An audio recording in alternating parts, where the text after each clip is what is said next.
Hello and welcome to In Conversation With, the monthly podcast series brought to you by the team behind the Global Cosmetics newsfeed.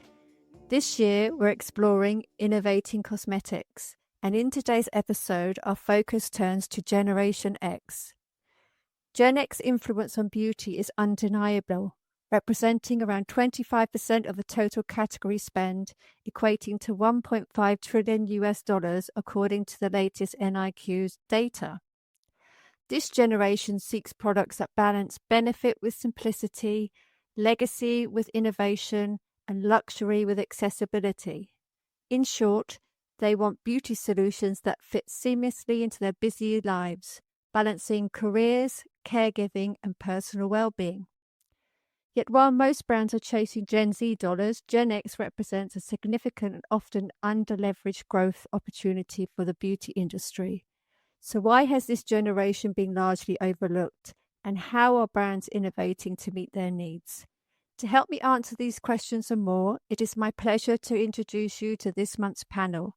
Hello and welcome back to Florence Roghe, founder and director of Collateral Products, D.Thomas, founder of D.Thomas clinics and skincare brand Cellis, Selvey, founder of WIZZ&Co consulting firm and co-founder of wellness brand Valerie. Welcome, everybody. Florence, at Collateral Projects, which consumer shifts are you seeing and what are the most defining for Gen X today? I think Gen X are very informed. They are savvy consumers and they know what trends comes and go. They are looking for products that work with proven, visible results. They want the brands to be super transparent. They want the simplicity, the authenticity.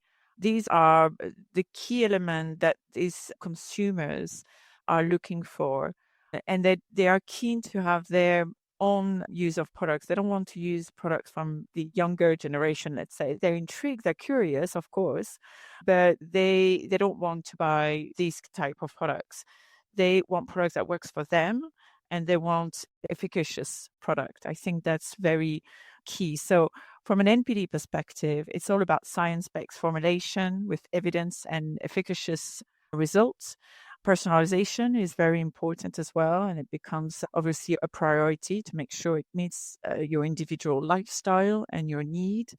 There is an emphasis around this 360 approach. It's a big word of longevity, but it's all about having this well-being over quick result. We talk about wellness, better living, well aging, aligning your beauty routine from nutrition supplements to sleep and energy support and mental health. So it's really a 360 approach, and the messaging needs to be clear for them. Clear, relatable, authentic. It's not about the hype. It's about the long-term promises. And then obviously there's a couple of dedicated arena that are very specific when we talk about hair, hormonal impact, mature skin overall. But yes, it's all about proof and visible results and authenticity. And thinking about this 360 approach, Debbie, how are these evolving preferences influencing how you approach treatments for your clients? Within the clinic, I've always done the 360 approach. Whenever I have someone come in for a consultation, and this has been for the last 16, 17 years of my practice, I've always looked at the skin health, quality and resilience first. And then on top of that, I will then target perceived imperfections. So if someone comes to me for acne, I don't just focus on acne. I focus on getting the skin healthy, strong, and balanced. And then I bring in extra tools to target the acne specifically. So when we start going into, obviously, Gen X, we know what our problems are because I'm one of them. It is hormonal changes, it's barrier health, pigmentation, and people just want their skin to be stronger, plumper, healthier. So we are looking at age management, anti-aging, which exactly, as has been said already, is now being called longevity. But it really all means the same thing. It means you have to do a skin health first approach. I always talk to people about how lifestyle impacts their skin and that they should look at really focusing on what's happening on the inside as much as what we're doing on the outside. And that's stress, that's hormonal, that's mental and physical. It all comes into how we can get the skin looking and feeling its absolute best. And thinking about working with the inside WIZZ, from your perspective, as both a strategist and a brand owner, how do you translate these consumer insights into innovation? Yeah, I think it's really understanding the customer, where they're at that time in their life. And there's a huge amount of education that's still needed for women about what's happening with hormonal change in their bodies, which is why we created our brand Valerie, because it's focused specifically on perimenopause. And certainly, I suppose, as a strategist, I saw a big movement of women and celebrities and experts talking about menopause, which is super exciting because it's been ignored for so many years. But there is still a big gap in education of what perimenopause is, how early it can start. A lot of women are feeling in the dark, and a lot of women that I talk to, it's usually 3 to 5 years before they actually piece together all the little bits of the puzzle to work out that, oh yeah, that's actually when this perimenopause did start for me. And they have a number of years where they're feeling very confused, isolated, not knowing what's going on with their body. They're feeling like they've lost a sense of themselves. So I think a huge element is education that women are seeking. They're wanting to understand what's happening to them. Often they're not quite feeling right. But I think what also is very interesting is they often take action when it's something that's physical, that maybe it's cosmetic, maybe their skin's changing, it's much drier, or they're thinking about having different treatments or treatments, or they've got hair changes is a big thing that women suddenly think, hang on, there's something going on here. I'm really noticing something that's quite physical. I think as women, we're told to grin and bear it, get on with it, and have become very resilient. And I think particularly in this age demographic. So as a result, sometimes they don't necessarily put their health first. So I think this inside out health and beauty and wellness and education around how hormonal balance can also affect beauty and how you look, but also fueling yourself from the inside with things like supplementation and healthier lifestyles is really important to how you feel, but how you look as well. Indeed, it is. And Florence, what emerging technologies do you think will have the biggest influence on Gen X beauty consumption? The technology that will simplify their life. I mean, I'm also part of this generation, so it's having something that is not complicated, technology that is intuitive. If we go into the AI of this world, it's all about having that personalization and recommendation. And to this point, this educational part is really important. And I think there is a need of a mix. It must feel human connection. So it's having this kind of hybrid approach of technology where it will facilitate and it will ease and in a certain way empower them. But at the same time, we must not feel we're losing the human side of this and the transparent and genuinely aspect of it. It needs to help, it needs to be integrated, but yet it needs to bring a real value. I think this is what we're looking for. It's what real value are we getting from the technology? It can't be gimmicky. It can't be a new aspect of it. It needs to be useful in our everyday, whether it's in beauty or anything else, actually. But within beauty, it needs to be useful and meaningful. And Debbie, how are you using technology to enhance client treatments and experience at your clinic? So obviously lasers and light-based treatments and energy-based treatments have been around for a very long time, over 50 years. So what I'm really doing is instead of constantly looking at the newest technology, I'm looking at better ways of getting that energy into the skin to give the results that we want with the least amount of unwanted side effects. And I think that as an industry is where we are going. You're now seeing lots of things like they're calling it sort of treatment stacking and sort of treatment mixing. These sort of words and terminologies are coming out now. And that's really what I pioneered sort of 16 years ago when I left my last job, where I was very confined to working in quite a regimented way.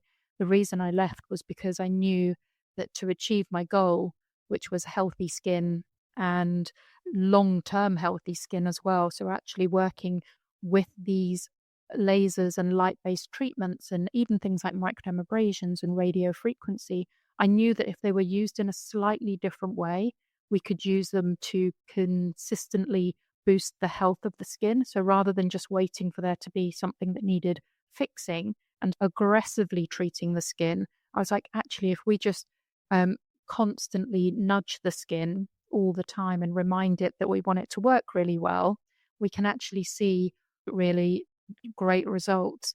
And I think what's going to be really interesting in this coming decade, and just something that I've been personally looking into because I'm obviously a skin geek, is I think the newer treatments and the newer products that we're going to be seeing over the next sort of few years are going to focus on skin metabolic management. And what that is basically supporting the mitochondrial efficiency, repairing proteins within the skin, and also barrier signaling. So this is like the next wave of the anti-aging post longevity, I think. And I'm really excited to see how that technology coming into products to support home care will mix with, I think, this further development within the professional sphere, where we are really understanding and using our technologies much more beneficially. Super interesting. And WIZZ, what role does technology play in shaping Valerie's communication and customer engagement? Technology is going to be, I think, super important for women and how they track perimenopause. We're already seeing that in this emergence of wearables and people tracking data. And one of the things that you can guarantee about perimenopause is nothing stays the same. Nothing's consistent. As women, we already have 4 different weeks of our cycle, and then this is fluctuating even more within perimenopause. I suppose this advancement in wearables, how it's more personalized to the phase of perimenopause. I think technology around at-home testing, whether that's blood or saliva or urine or temperature, things that can be done on a regular basis or even daily. I think technology is really going to help women understand their bodies and what's actually happening with it. I think there's this huge desire for this one test that's going to give them all the answers, but ultimately, and the ease of how a woman uses that technology to track, which can then be analysed with AI and can spot themes as well and changes, I think will be really important. But then also how that's integrated with support from real experts, doctors, more and more people that are being trained in menopause and also specifically perimenopause, and also community as well. So I think technology can provide a great platform to be able to bring community together. And it's something that we're really passionate about with Valerie as well, because it can feel like a very isolating time for women. They don't know what's going on with their bodies. They're feeling not quite themselves. They might not be going through the same thing as their friends, whether they're going through it before them or their friends haven't quite worked out what's going on, or they don't feel understood by their family or friends. We have a community of women that we bring together, and they feel that real benefit of being able to share in that as well. And that's digitally as a group, but also with in-person experiences. So I think that hybrid of technology and AI and human experience can be really powerful. Indeed, it can. And slightly changing subject, Florence, how central is sustainability to the innovation agendas you're tracking in this beauty space for this category? Again, there is a notion of transparency, and sustainability it's a big word, and it's often, unfortunately, misused. There's a clarification around this, what it means for a brand, what it means for a consumer, and especially in the beauty industry. Obviously, we want to have sustainability across, from whether it's how you use a product, whether it's refillables, whether it's how it's being sourced, how it's being produced. We want that communication, but we want clear, and moving forward, it's more evidence around this, because as I mentioned just earlier, it has been misused for many different reasons. It's all about having that clear communication and look into other different ways to do that packaging. So refillables are quite going strong on that front and on that trend, but it's also how products are being made, local production with local communities, with initiatives of those local communities. I think local production is very strong and is very meaningful to those customers to understand where the products are made, where they're from, and having more also clarity around which ingredients are being used, where they're from. Although it's harder to really trace, being given more of this information, then they feel like it has this transparency around the product. And of course, material innovation. So there's lots of different companies looking for alternative to the traditional materials that we have, such as plastic and others, but also keeping the more traditional, like glass, and that you can reuse, and it becomes more of an object that you will keep home and refill in some way or somehow. But it also opened up to type of formats, powders, solids. Those kind of format were quite shy, but they're on the growth. And a lot of consumers are looking to use this type of product, which are non-hydrous and they're easy to use and traveling friendly as well. So all of these are different kind of pillars within the sustainability arena, I would say. But overall is having that clear message and transparency of what the brand will share with the consumers and how those consumers are going to follow these. Indeed. And Debbie, how are you addressing sustainability while still delivering high performance treatments and products? So this really has been probably the most difficult part of developing my skincare range. Everyone thinks that the formulations, which were difficult because I've done something a little bit different, would be the hard part. But really, it was packaging for me, because as a consumer of all of these types of products, whether the ones that I already sell in my clinic or what I see out on the high street, I was seeing a lot of brands, exactly as Florence has said, really hyping up the fact that they were sustainable. They had sustainable, eco-friendly packaging. So I immediately said, we have to have sustainable, eco-friendly packaging. But when I went out into the world and really started to understand packaging, it was very clear that really there isn't any truly eco and sustainable packaging. If you're making new packaging, whether it's recycled, that sometimes has to go through a process which will increase your carbon footprint, especially glass. So glass is very recyclable, but the eco credentials of it are very low because it has such a high carbon footprint. And so every sort of thing that I went, oh no, we'll try that then, there were positives and negatives of every different aspect. The way that I've tried to combat this, I have used recycled plastic to make, I had to have airless packaging because my products are very active. So they needed that to obviously be able to reduce down some of the preservatives in there and things. But the way that I personally got around that is I've made slightly larger bottles, so you don't have to replace them as frequently. So instead of a 30ml serum, I've gone for a 50ml serum. Instead of a 100 or 150ml cleanser, I've gone for a 200ml cleanser. And that means that they will only be replacing their products on average 3 to 4 times a year rather than every 6 weeks, which is what the current trend is. I've also, instead of multiple single ingredient or more simplistic formulations, created one very complex formulation. So my clients, my customers, they only need to use one product instead of 4. So we don't have 4 bottles sat on a shelf. We only have one. That was the only way I could really think to be more sustainable at the moment. When I'm talking to people about the sustainability element, I don't think people realize that there are different labels and they all mean slightly different things. And it's what is truly important to you as a consumer. Is it that your product can be recycled? Is it that it will be biodegradable and not leave any long-term footprint on the planet? Is it that it doesn't produce carbon? There are so many different elements to it. And I don't think we all understand fully the different labels enough to know what really resonates with us. I think we put it all into one bucket. So at the moment, there are no perfect options out there. I have scoured every single packaging company that I possibly could get my hands on.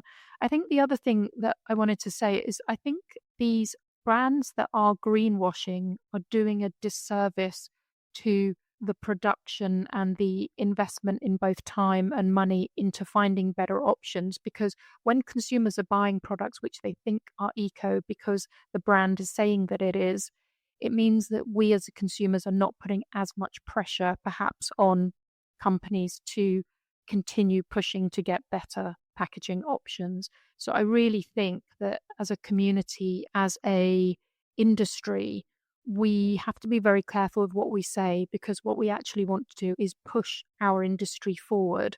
And to do that, we have to use more honesty and transparency. So again, echoing what Florence has already said. And WIZZ, what challenges and opportunities do you see when embedding sustainability into Valerie's product development? So one of the, I suppose, the key points of difference that we have at the brand is around our product format. And actually, I suppose there's an angle there on sustainability, because what we're seeing is women are being told to take multiple different supplements, and a lot of women that convert and come and buy our products, popping pills, taking 5 to 10 different supplements, or taking like messy powders. And so what we've done is put 12 supplements into one daily shot. And not only that it's an all-in-one product, so people can get rid of their cabinet full of lots of different products, is also the efficacy of the delivery mechanics of that product getting into your bloodstream. So with things like pills and powders, your body doesn't actually absorb that much of it. It will get eaten by your digestive enzymes and liver enzymes. And you probably all had a certain fizzy vitamin drink before and gone to the toilet and then be quite shocked about bright orange pee. That's very often those expensive vitamins passing through you, so you're not actually able to absorb them. So that's why we worked with a liposomal format, which means that the nutrients are encapsulated as billions of little liposomes. So they're protected as they get through your digestive system, and you will absorb about 98% of it compared to kind of 10 to 20% of a pill or a powder. So as a result, the product's going to work quicker. It's going to be much quicker before you see results as well compared to pills and powders. And ultimately, it's more sustainable because we've got all of these ingredients into one daily shot. So from that point of view, yeah, it's a bit of a no-brainer from a sustainability point of view that you can move from buying multiple products to just taking one every day, which again, women at this stage of their life are probably the busiest they've ever been. People really do like that point of view, that ease of use as well as the sustainability angle as well. And we developed the product as well as in glass bottles. A lot of other brands that use liposome will do single sachets. So we wanted to do it that was more sustainable. But then we do have customer demand for single-use sachets for travel as well. So I suppose it's a balance between the sustainability and then actually the usability and the customer demand as well. Indeed, life is a balance. And Florence, how are the new or evolving regulations impacting product development for this generation? Regulation and compliance always impact all products. It's actually at the heart of product formulation because it's so key and so important to embed it at the very early stage of product development.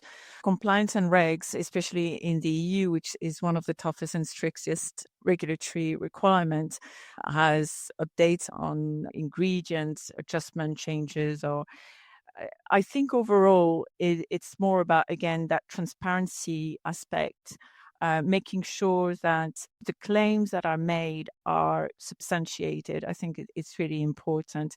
And again, it goes back hand in hand to what we talked earlier about packaging and sustainability. Unfortunately, we have seen brands that are over-promising and under-delivering on their claims simply because some never had the evidence to support those claims. So I think the claims are going under scrutiny and they're being looked into furthermore now, especially that we have this wave of science-based skincare, body care, and all eyes are on the claims and making sure that it's obviously supported.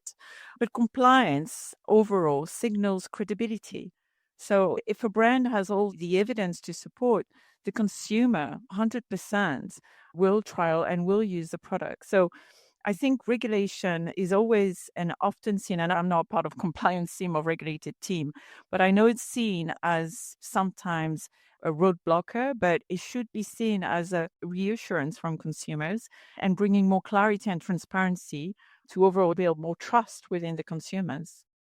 And Debbie, how are you adapting to the challenging compliance requirements without compromising performance or safety?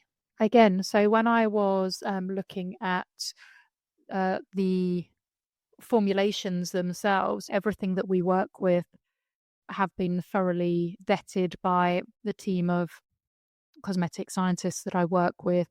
They already have all their certification to make sure that each individual ingredient meets rigorous global safety standards and everything like that. I think the biggest thing that's hitting the UK right now is the change with retinol percentages. My night serum does actually have retinol in, and I had already formulated it at 0.3% because I wanted it to be available to more people, so even people that had more sensitive skins. But in my mind, I was going to produce a slightly stronger one at a later date.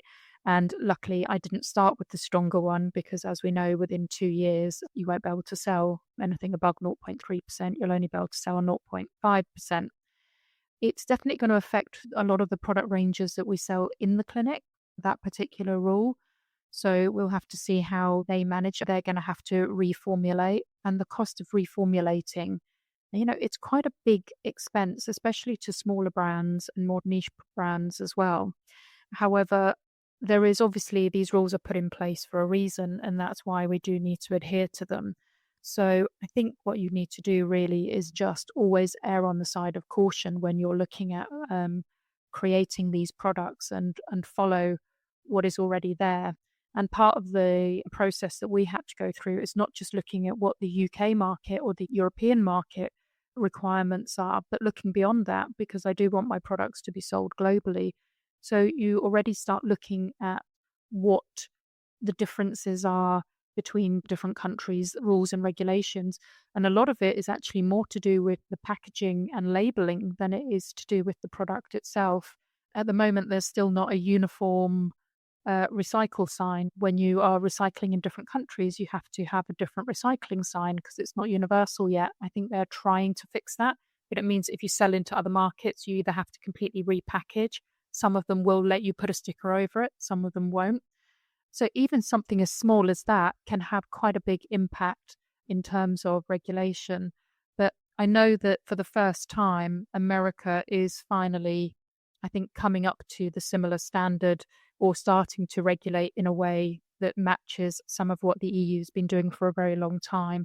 Because I think I'm not sure, I've got to remember this right, but it was something like only 3 or 4 ingredients were on the list that you couldn't use in America at one point. And I think Europe has got, I can't remember what it is, something like 2,000 or whatever. So it just shows you the difference. However, America now is starting to come in line. So a lot of the American brands potentially are going to have a tougher time coming out of America or even selling in America if they haven't adhered to safe practice up until this point.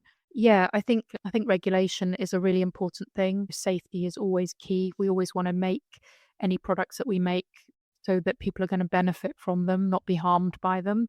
But they can be frustrating sometimes when they come out of seemingly nowhere or become a thing quite quickly. So you just have to really be on your toes. Thinking about being on your toes, with how do regulations shape your approach to safety and product design at Valerie? I think it's really important to be transparent with customers, and we obviously have the approved EU claims that you can say against kind of each ingredient in each product. And then obviously when we were developing the product as well, it was really important that we worked with the best people developing the product formulation. We worked with the PhD scientists who specialize in female hormone health to kind of really understand what would go in it. And then also working with one of the best manufacturers in the world that creates this liposomal format, because it's very complicated to make. So there's not many of them that do that well. So we also then have a lot of the benefits from them as well, with some of the clinical trials that they've done on some of the ingredients that they have as well. And then, of course, it's how we then communicate what those product benefits are as well. And I think it's always those kind of claims versus also what those, I suppose, customer reviews and testimonials are as well. So I think it's balancing all of those and how you give as much information to the customer and what the product is so they can make an informed choice. So thinking about informed choice, Florence, what recent beauty innovation for this category inspires you the most and why? Not sure it sits in the innovation. I think there's one category in this field that I feel sometimes is a bit hidden. It's anything to do with color cosmetics and mature skin. There is a brand that addresses to mature skin and color cosmetics. So obviously your skin changes, everything changes. And I find that all the color cosmetics of this world, they're not really responsive to this adjustment. We want formulation that will not sit on top of your skin trying to cover any kind of imperfection or skin elasticity or fine lines. We want a technical formulation that will almost have an hybrid smoothing actives, color results, at the same time, creamier texture, flexible pigment, skin barrier support kind of approach within your routine. And I think I can't see a lot of is I would like to see more color cosmetic ranges within that kind of arena. So makeup for mature skin is something that I'm missing. So there is that brand that I was mentioning earlier, Sarah Creel, and she's addressing product for mature skin. But it would be great to see a lot more of these and targeting that mature skin resonate to your whole hormonal changes that impact your skin, obviously your face and your body. But in that arena, I think this is missing, and I would like to see more of that. I think that's a great call, Florence. And Debbie, what innovation or trend excites you the most personally as both a founder and a consumer in this category? I think at the moment it is the shift towards professional-led brands opposed to perhaps influencer or celebrity-led brands. Not saying that there's anything excessively wrong with those brands, but I don't feel like they're very authentic. These people are the face of something that someone else has developed. And I think that when you come at it from a professional viewpoint, whether it's a doctor-led brand or a facialist-led brand, then we are coming at it from experience, true hands-on, we know what people need experience. And that to me is really key, because we understand what we're talking about. We know why we're asking for each individual ingredient and why we're asking specifically not to have certain ingredients included. And we just understand the whole biology and chemistry that goes into making sure a product works on skin. And with skincare at the moment, the thing that I'm most excited about is actually delivery systems. So while WIZZ was talking about her liposomal delivery for supplements, for skin, it's just as vital to have a delivery system. You can have an incredible ingredient, but if you can't get it to where it needs to go, you're not going to get the benefits at all. We've obviously got at the moment the liposomal deliveries, and we have lots of other things that are coming out of Korea particularly, which are showing that we can get, by using mimetic formulations, we're going to get a better response from the skin. We have the exosomes, which we know can deliver ingredients deeply into the skin, regardless of whether the exosomes themselves, there's still a slightly grey area there as to how effective they are individually, but as a delivery system, I think they can be very effective. So that's really where I'm going to be watching the innovation moving forward, is how to get these ingredients into the skin so they can be as effective as possible. On today's news, we have a story about a device for acne that put microneedles cream for acne into the skin. So I think you're right. It's very interesting. And Wiz, for you, what innovation or trend that excites you personally as a founder and a consumer? I've been looking at trends, I suppose, my whole career. I used to be head of beauty buying at Selfridges, and then I've been advising brands for many years and talking about consumer trends. And I suppose one of the reasons we chose this direction when we launched Valerie as well is it's not to be boring. I think a lot of brands can think, oh, actually, this is a customer that's, they're women of a certain age. But actually, just because they're women of a certain age, it doesn't mean that their brain thinks they're that age. I think we all think that we're still 25 most of the time. So I think as though you want to market products that helps people at this stage of their life, I think it's really important to be talking to them in a way that they resonate. And that's what we've done with Valerie, is we saw it as a category crying out for disruption. Everything was quite either clinical or quite safe, or I suppose a bit girl power, like everything's going to be fine, and a bit passive. So we've really come at our marketing and our branding being quite disruptive, and we say things like perimenopause is the least interesting thing about you.